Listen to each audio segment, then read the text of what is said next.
Hello बच्चों, मैं आपके सामने एक और रीजनिंग की ट्रिक लेकर आया हूँ। काफ़ी अच्छा कॉन्सेप्ट है। क्वेश्चन है क्लॉक के ऊपर।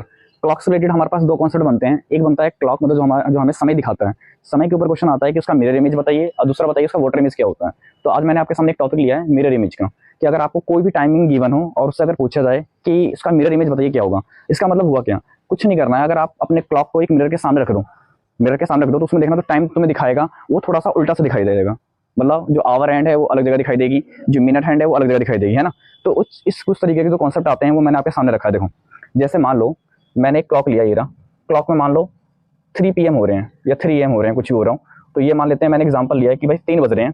अब सामने मैंने क्या लिखा है, एक मिरर रख दिया। देखो ये रहा, एक मैंने मिरर रख दिया। मिरर रखने से क्या होगा, उसका टाइमिंग देखो कुछ इस तरीके से शो होने लग गया। जो ये आवर हैंड है वो पलट के हो गई 9 की तरफ। अब 12 वाला तो सीधा है, अभी तो ये रहा 12। इसका मतलब अगर कोई सुई 3 पे है तो मिरर में वो हमें क्या दिखाई देगी, 9 पे। ठीक है, तो यही कॉन्सेप्ट के ऊपर है। तो मैंने आपको एक क्वेश्चन सेट किया है इसके ऊपर। देखो क्वेश्चन है, what is the mirror image of 8:20। 8:20 हो रहे हैं। आपको बताना है कि अगर मैं इसके बीच में एक मिरर रख दूं तो टाइमिंग क्या शो होगा, वो बताना है आपको। देखो 8:20 बजाते हैं, पहले तो यहाँ लेके आओ उसको 8:20 बजाते हैं। मान लेते हैं असली टाइमिंग 8:20 हो रही हो, तो 8:20 का मतलब क्या है कि ये सुई जो छोटी वाली है वो कहीं ना कहीं 8 से थोड़ी सी आगे होगी, है ना। अभी 8 पे तो तब होगी जब 12 पे होती बड़ी सुई। ये कह रहा है कि 8:20 पे है, तो 20 का मतलब क्या है, ये रहा। तो कहीं ना कहीं असली सुई जो है ये वाली है, 8:20 टाइमिंग ये हो रही है।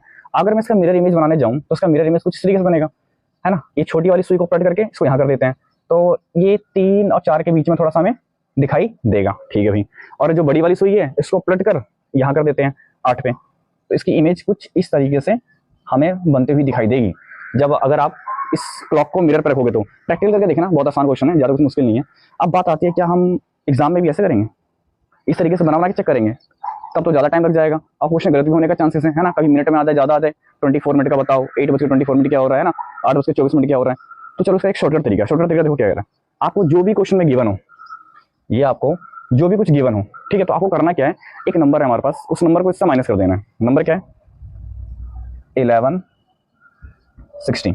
तो 1160 में से जो ओरिजिनल नंबर गिवन है उसको हमें माइनस करना है। तो ये है 8, ये है 20, माइनस कर दो। तो 60 में से 20 गया 40, और 11 में से 8 गया 3। इसका मतलब असली टाइमिंग जो हो रहा होगा मिरर इमेज में, असली टाइमिंग तो 11, ये है 8:20। जो मिरर में शो हो रहा होगा क्या दिखा रहा होगा हमें, 3:40। देखो मैंने वही बनाया है 3:40। तो आपको करना क्या है, इस फॉर्मूले पे फोकस करना है, इस फॉर्मूले पे 1160 का। जैसे हमें अगला क्वेश्चन गिवन है 10:20 हो रहे हैं, रियल टाइमिंग। आपको बताना है मिरर इमेज कितना होगा। तो कुछ भी नहीं करना है आपको, 1160 को लिखना है ऐसे। 1160 में से 10:20 माइनस कर दो, 10:20 हो रहे हैं उसको माइनस कर दो। जैसे माइनस करोगे देखो क्या होगा, 60 में से 20 गया 40, 11 में से 10 गया 1। इसका मतलब जो मिरर में जो इमेज हमें शो हो रहा होगा, मिरर में जो हमें टाइमिंग शो हो रही होगी वो कितनी हो रही होगी, 1:40। ठीक है। तो मैंने आपको क्लॉक का ये कॉन्सेप्ट